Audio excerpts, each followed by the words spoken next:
கர்த்தருக்கு சோத்திரம். ஏசாயா தீர்க்க தரிசன புஸ்தகம் 8ஆம் அதிகாரம் 13ஆம் வசனம். சேனைகளின் கர்த்தரையே பரிசுத்தம் பண்ணுங்கள், அவரே உங்கள் பயமும் அவரே உங்கள் அச்சமுமாய் இருப்பாராக. கர்த்தருடைய பரிசுத்த நாமம் துதிக்கப்படுவதா. கர்த்தர் நல்லவர், அவர் கிருபை என்றும் உள்ளது. இந்த நாள் தியானத்துக்கு ஆண்டவர் தந்த இந்த ஏசாயா தீர்க்க தரிசன புஸ்தகம் 8ஆம் அதிகாரம் 13ஆம் வசனத்துக்காக ஆண்டவரை துதிக்கிறேன், சோதரிக்கிறேன். இதிலே கூட இந்த வசனம் இப்படியாக சொல்கிறது, சேனைகளின் கர்த்தரையே பரிசுத்தம் பண்ணுங்கள் என்று சொல்லி.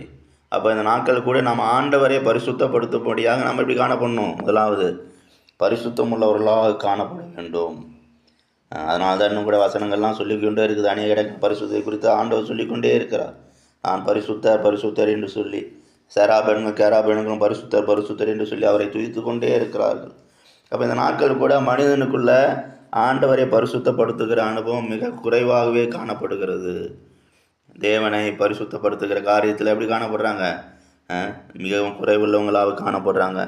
முதலாவது அவர்கள் தங்களை பரிசுத்தப்படுத்தி கொள்ளும்போது தான் என்ன பண்ண முடியும்? தேவனை பரிசுத்தப்படுத்த முடியும். அப்போ ஒவ்வொருவரும் தங்கள் வாழ்க்கையை தங்களை தேவனுக்கு முன்பாக சுத்தமுள்ளவர்களாக பரிசுத்தமுள்ளவர்களாக இந்த உலகத்தில் வாழ விரும்ப வேண்டும். அப்படி காணப்பட முதலாவது அவங்க என்ன செய்ய வேண்டும்? தங்கள் இருதயத்தில் தங்களை பரிசுத்தப்படுத்தி கொள்ள வேண்டும்.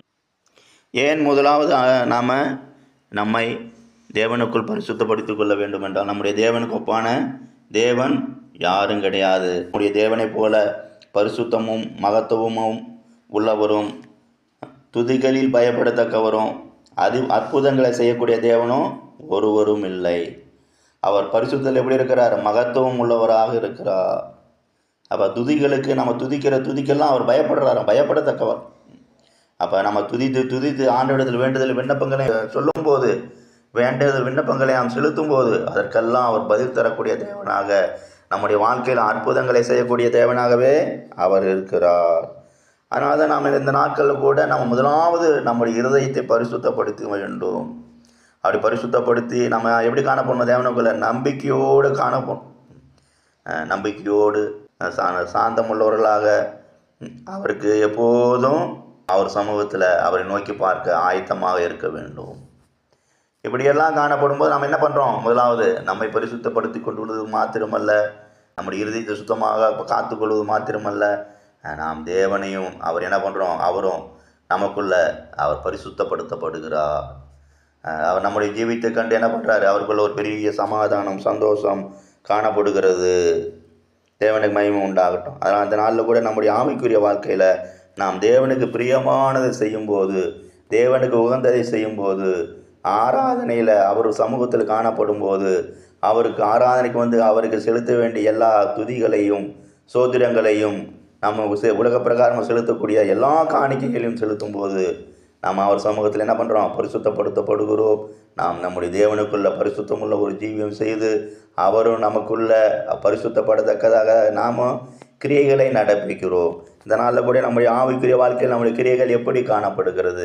தேவனுக்கு பிரியமானதாக காணப்படுகிறதா? தேவனை மகிமைப்படுத்தக்கூடியதாக காணப்படுகிறதா? தேவனை எப்போதும் உயர்த்தக்கூடியதாக காணப்படுகிறதா என்பதை இந்த நாளில் கூட நாம் சிந்தித்து ஆராய்ந்து தேவனுக்குள் நம்மை காத்து கொள்ளும் போது நாம் முதலாவது பரிசுத்தப்படுத்தப்பட்டவர்களாக தேவனையும் பரிசுத்தப்படுத்துகிறோம்.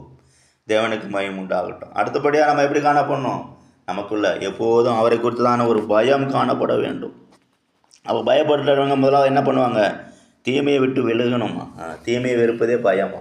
அப்போ இந்த உலக வாழ்க்கையிலெல்லாம் நாம் தீமையை வெறுத்து வாழும்போது கர்த்தருக்குள் பயந்து கர்த்தருக்குள் அச்சமுள்ளவர்களாக நாம் இந்த உலகில் வாழ்கிறோம். அவருக்கு பயந்து இந்த உலகில் வாழ்கிறோம்.